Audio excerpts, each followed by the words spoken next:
فرزند زہرا یہ حالات برے ہیں۔ کاشانہ بصیرت ایک ایسا مکمل یوٹیوب چینل جس پر محروم بصارت کے لیے بالخصوص اور تمام افراد کے لیے بالعموم سینکڑوں کی تعداد میں اسلامی کتب دستیاب ہیں۔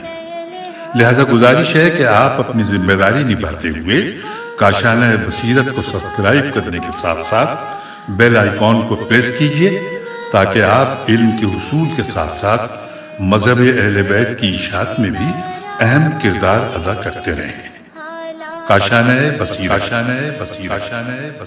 فرزند زہرا یہ حالات برے ہیں۔ بسم اللہ الرحمن الرحیم۔ السلام علیکم۔ یہ کتاب آپ کے لیے کاشانہ بصیرت کی یوٹیوب چینل کی جانب سے ریکارڈ کی جا رہی ہے۔ نام کتاب خدیجۃ الکبریٰ سلام اللہ علیہا، اسلام کی خاتون اول، تالیف سیدہ عابدہ نرجس صاحبہ، جامع تعلیمات اسلامی پاکستان، کراچی، کمپوزنگ عمار پرنٹرز، کراچی۔ ہم نے آپ کو تنگ دست پایا تو غنی کر دیا، سورہ والضحیٰ آیت نمبر 8۔ اللہ تعالیٰ نے اپنی خاص منشا اور تصرف کے ماتحت خدیجہ جیسی پاک باز اور غم گسار خاتون کو رسول اللہ صلی اللہ علیہ وسلم کے لیے چنا تھا۔ عباس محمود عقاد۔ اب ہم کتاب کا پارٹ نمبر 1 پڑھیں گے۔ بنام خدائے بیاں آفرین، نظر قائرین۔ یہ سلسلہ کتب جو آپ کے ہاتھوں میں ہے، اس کا مقصد اس مقدس سلسلہ رشد و ہدایت اور عظیم جہد مسلسل کو عام فہم انداز میں پیش کرنا ہے، جو خدائے بزرگ و برتر کی جانب سے دین اسلام کی اشاعت و بقا کے لیے عالم نسواں میں سے منتخب کیا گیا تھا۔ اس کی پہلی فرد فرید دین اسلام کی خاتون اول ملکۃ العرب جناب خدیجۃ الکبریٰ ہیں۔ سورہ ضحیٰ میں ارشاد خداوندی ہے، ہم نے آپ کو تنگ دست پایا تو غنی کر دیا، آیت نمبر 8۔ تقریباً سبھی مفسرین نے اس آیہ مبارکہ کو جناب خدیجہ سلام اللہ علیہا کے معاشرتی اور معاشی مقام و مرتبے سے منسوب کیا ہے۔ گویا اس آیہ مبارکہ کی روح سے یہ قرآن السعدین اور سنجوق خود خدائے بزرگ و برتر کی جانب سے تھا، اسی لیے بہترین اور ہر لحاظ سے مکمل و ہم آہنگ تھا۔ شہنشاہ کائنات کے ساتھ ملکۃ العرب ہی جچتی تھیں۔ حضور ختمی مرتبہ صلی اللہ علیہ وسلم کے ساتھ بڑے مرتبوں والی سیدہ قریشی سجتی تھیں۔ یہ حسن صورت اور عظمت کردار کا ایسا سنگم تھا جو بے مثل و بے نظیر تھا، کیونکہ اسی گھر سے رسالت کا خورشید خاور طلوع ہونے والا تھا اور یہی گھر کا امامت کا گہوارہ بننے والا تھا۔ اسی لیے رب کائنات نے اس بیت الشرف کے لیے ایک ایسی ہمہ صفت موصوف خاتون کا انتخاب کیا جو رسول مقبول صلی اللہ علیہ وسلم کی حیات مبارکہ کے مختلف اہم ادوار میں ان کی شریک حیات ہونے کی بہترین صلاحیت رکھتی تھیں۔ جناب خدیجہ سلام اللہ علیہ نے رسول اللہ صلی اللہ علیہ وسلم کے لیے نسوانی فطرت کو تسخیر کر لیا تھا۔ پر آسائش زندگی، ظاہری زیبائش اور اپنا سب کچھ رسول اللہ کے مبارک قدموں پر نچھاور کر کے رسول اللہ کو اس طرح دل و جان سے اپنا لیا تھا کہ اپنی ازدواجی زندگی کے 25 سالوں میں وہ رسول اللہ سے کبھی علیحدہ معلوم نہیں ہوئیں۔ تحریک اسلام کی مالی پشت پناہی کے لیے خدائے بزرگ و برتر نے خدیجہ کے خزانوں کو چنا تھا، تو خدیجہ نے بھی اس عنایت ربانی کا شکر اس طرح ادا کیا کہ اپنے خزانے رسول اللہ صلی اللہ علیہ وسلم کے نام ہبہ کر کے یہ اطمینان حاصل کر لیے کہ اپنی عظیم جد و جہد میں وہ مالی تفکرات سے یکسر بے نیاز ہو گئے ہیں۔ اب اسلام کی پناہ میں آ جانے والوں کو مالی تحفظ فراہم ہوتا، غلاموں کو آزاد کیا جاتا، قبول اسلام کے عوض لوگوں کے بڑے بڑے قرضے معاف ہوئے اور شعبہ ابی طالب میں بنی ہاشم کے جسم و جاں کا رشتہ برقرار رکھنے کو روپیہ پانی کی طرح بہتا، تو جناب خدیجہ کے ادائے شکر میں اور اضافہ ہو جاتا۔ جناب خدیجہ کی اسی ادائے بندگی کو اللہ تعالیٰ نے اس وقت اعزاز و اکرام عطا کیا جب فدق کی جائیداد ان کی بیٹی فاطمہ کے نام ہبہ کر دینے کا حکم سورہ روم میں آیا۔ 39ویں آیت اتری، قرابت داروں کو ان کا حق دے دو۔ رسول اللہ صلی اللہ علیہ وسلم نے اس کے بعد فاطمہ زہرا سلام اللہ علیہ کے لیے وثیقہ لکھ دیا۔ یہ جناب خدیجہ کی دین اسلام کے لیے مالی اعانت کا ناقابل تردید قرآنی ثبوت ہے۔ حضرت خدیجہ رسول مقبول کی سب سے پہلی تصدیق کرنے والی تبلیغ دین کی جدوجہد میں ان کی مالی و اخلاقی پشت پناہ اور ان کے لیے گھر کو ایک ایسی جنت بنا دینے والی تھیں جہاں وہ اپنی عظیم جدوجہد کے دنوں میں آسودگی کا سانس لے کر آنے والے دنوں کی مشکلات کا مقابلہ کرنے کے لیے تیار ہو جاتے تھے۔ 25 سال کی مدت ایک طویل عرصہ ہے۔ یہی دور تبلیغ اسلام میں شدید مشکلات کا دور بھی ہے۔ اس دور میں جناب خدیجہ کی رفاقت قدم قدم پر رسول اللہ کے لیے سہارا بنی۔ اس کے ساتھ ساتھ خدیجہ اپنا اہم ترین فطری فریضہ با تمام و کمال نبھاتی رہیں۔ وہ اپنی بیٹی فاطمہ سلام اللہ علیہ کی صورت میں ایک ایسا مکمل نسوانی پیکر تراشنے میں ہمتاً مشغول رہیں جو نہ صرف دین اسلام میں جہاں نسوانیت کے لیے پیروی کا ایک مکمل و اکمل نمونہ ہو، بلکہ ان کی تربیت، ان کی محبت، ان کی وفا ان کے بعد ان کی بیٹی فاطمہ کی صورت میں رسول اللہ کے ہمراہ رہے اور ان کی تقویت کا باعث بنے۔ جناب خدیجہ کی یہ تربیت فاطمہ اور پھر ان کی نوازی زینب کی صورت میں مجسم ہو کر تحفظ دین مبین کے لیے اس وقت سرگرم عمل اور قربانیاں دیتی ہوئی نظر آتی ہے جب دین اسلام پر سب سے کڑا وقت تھا، کیونکہ خدیجہ نے رسول اللہ کی حیات میں جذب ہو کر انہیں اس طرح اپنایا تھا کہ ان کے کار رسالت میں خدیجہ کی شرکت آنے والے زمانوں میں بھی ان کے ہونے کا احساس دلاتی ہے۔ جناب خدیجہ کی عظمت کے لیے اتنا ہی کافی کہ خود حضور سرور کائنات صلی اللہ علیہ وسلم نے خدیجہ علیہ السلام کی زندگی میں کسی اور جانب التفات نہیں کیا، اور خدیجہ علیہ السلام کے بعد خدیجہ کی یاد ہمیشہ ان کی شریک زندگی رہی۔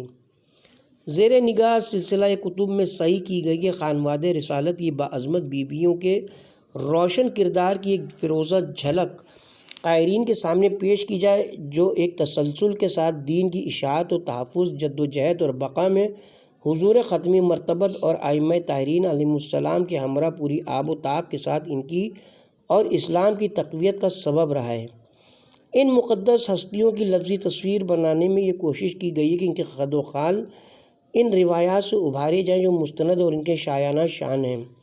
اس کتاب کا طرز بیان افسانوی ضرور ہے، لیکن اس کے مندرجات میں کسی طرح کی کوئی افسانوی آمیزش نہیں، بلکہ اس امر کو خصوصی طور پر ملحوظ رکھا گیا ہے کہ ان مقدس ہستیوں کے کرداروں کی آپس کی گفتگو میں بھی وہی الفاظ استعمال کیے جائیں جو روایات میں موجود اور مستند ہیں۔ امید ہے خواتین کے اس مقدس سلسلے کا تذکرہ قائرین کے دلوں میں بھی نور کے نقطے لگائے گا، جن کے کارہائے نمایاں تاریخ اسلام میں نور کے لفظوں سے لکھے ہوئے ہیں۔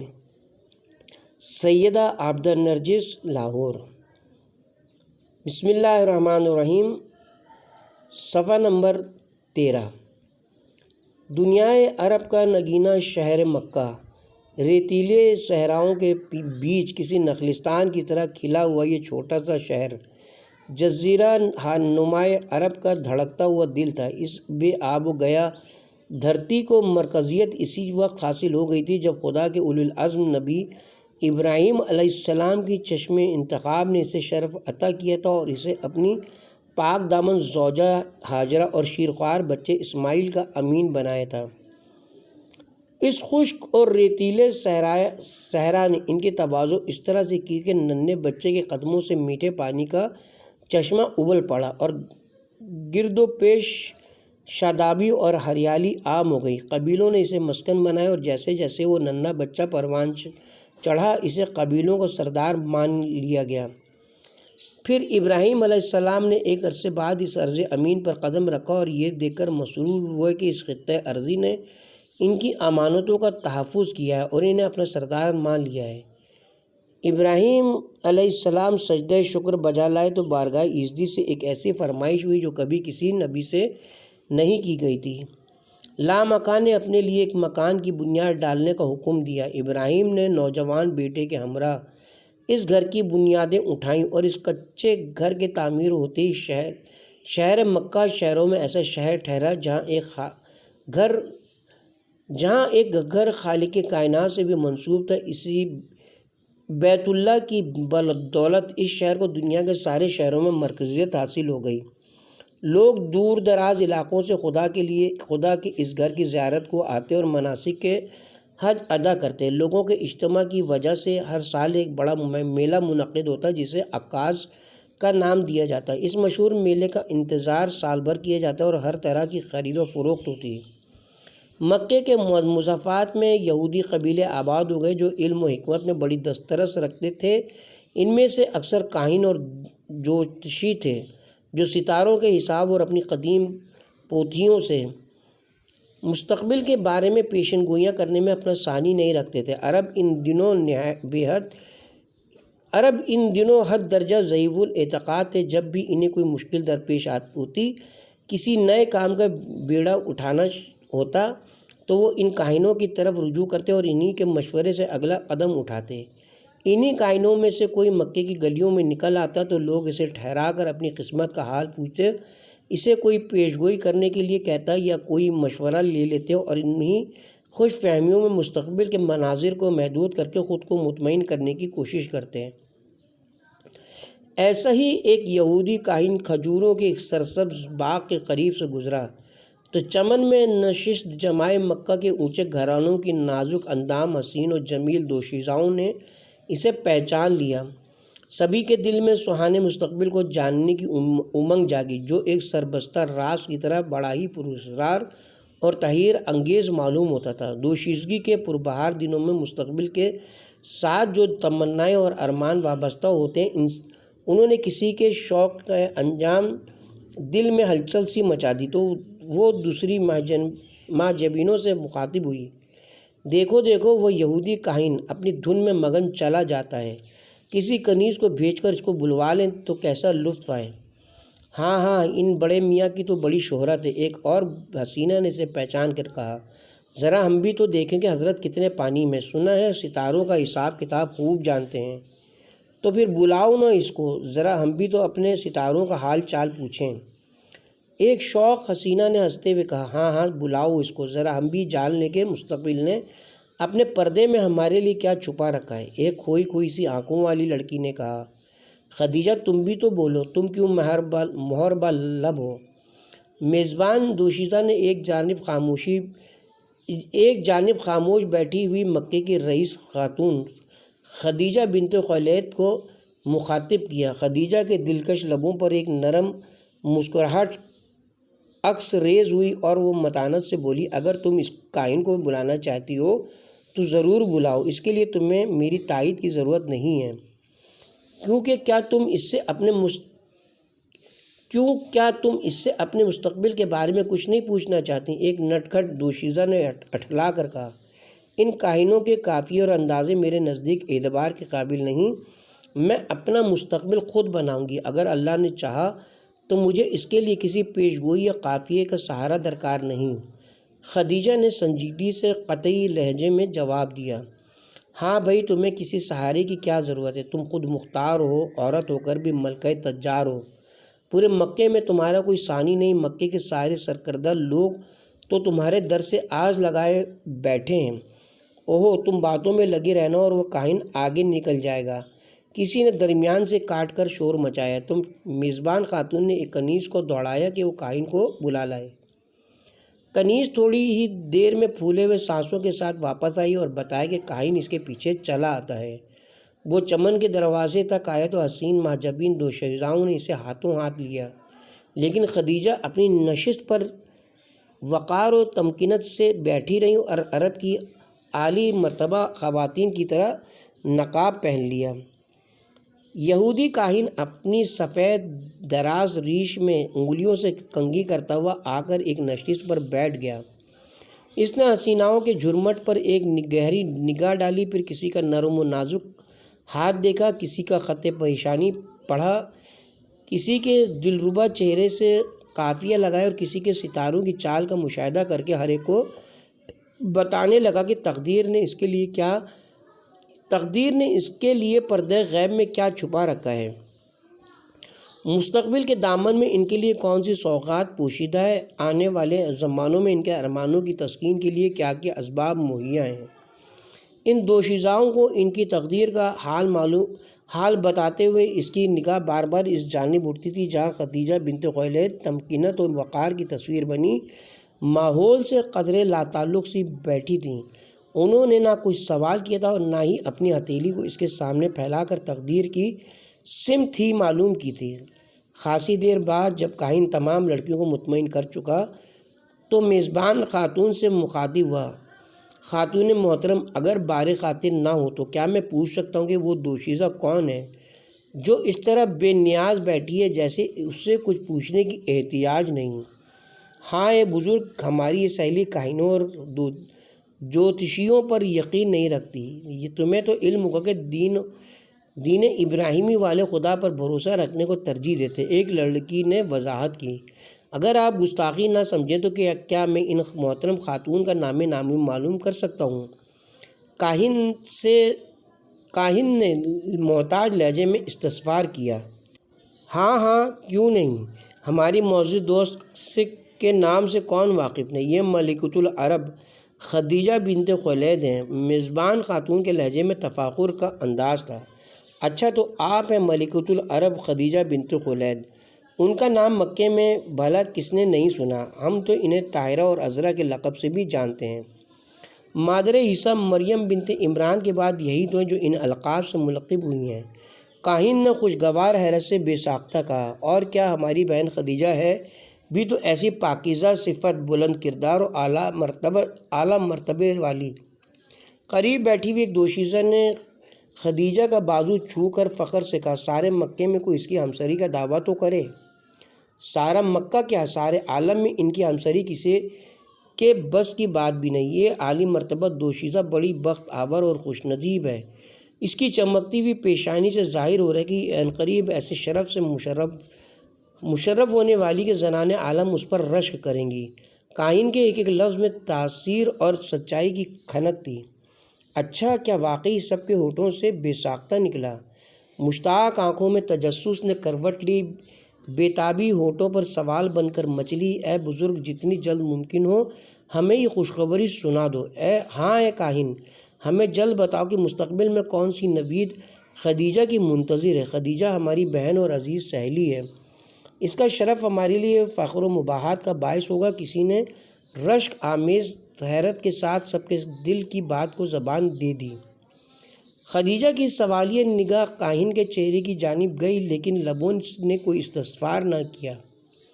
کاہن کو اپنے علم و مہارت کی دھاک بیٹھانی تھی۔ اس نے بردباری سے سر اٹھایا اور ایک ایک لفظ تول کر بولا، معزز خواتین، میں ستاروں کے علم سے ہی واقف نہیں ہوں، میں آسمانی صحیفوں، قدیم لوحوں اور پرانے تذکروں کا بھی عالم ہوں۔ میں پورے یقین کے ساتھ کہتا ہوں کہ ملکۃ العرب خدیجہ بہت جلد ایک ایسی شخصیت کی زندگی میں شریک ہونے والی ہیں جو بے مثل و بے نظیر ہے، جس کا ذکر آسمانی کتابوں میں، آسمانی صحیفوں میں موجود ہے، جس کے بارے میں نبیوں نے پیشن گوئیاں کی ہیں اور جس کی آمد کی بشارت حضرت عیسیٰ علیہ السلام نے دی ہے۔ اس کے جیسا نہ کوئی ہے نہ ہوگا۔ خدیجہ بھی لمحے بھر کو چونک سی گئیں لیکن پھر بھی اسی وقار سے خاموش بیٹھی رہیں۔ ان کی ہم نشینوں نے رشک و حسد سے ملی جلی نگاہوں سے ان کی طرف دیکھا اور شکووں سے لبریز شریر لہجے میں کہا، اچھا تو خدیجہ یہ بات ہے، اسی لیے تو تمہاری نگاہ میں کوئی جچتا ہی نہیں۔ مکے کے سبھی نامور تمہاری دہلیز سے نامراد لوٹے ہیں۔ کچھ تو بتاؤ کہ آخر وہ کون ہے جسے یہ کاہن بے مثل و بے نظیر کہہ رہا ہے۔ خدیجہ کے دل نشین چہرے پر حجاب کا گلابی رنگ اترا اور ایک شاد کام مسکراہٹ ان کے نقاب میں چھپی رہ گئی۔ اس کے ساتھ ہی اب ہم یہاں پہ کتاب کے پارٹ نمبر 1 کا اختتام کرتے ہیں اور پارٹ نمبر 2 کا آغاز خدیجہ بنت خویلد کے باقی تعارف سے کیا جائے گا انشاءاللہ۔